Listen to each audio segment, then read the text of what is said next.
Hello. তো ready হয়ে গেল।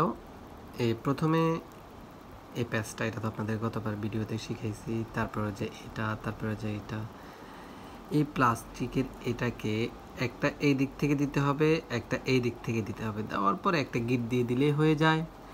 এই যে মনে করেন না, সাথে সাথে হয়ে গেছে ব্রেসলেট। এটা একটা বেবির জন্য বানানো হয়েছে। বেবিটা আসলে বেবির হাতে পরাই দিব। তো ঠিক এভাবেই হবে, এভাবেই হবে। এটা অনেক সুন্দর কিনা কমেন্ট করে জানাবেন। ঠিক আছে, তাহলে সবাই ভালো থাকবেন। ওকে।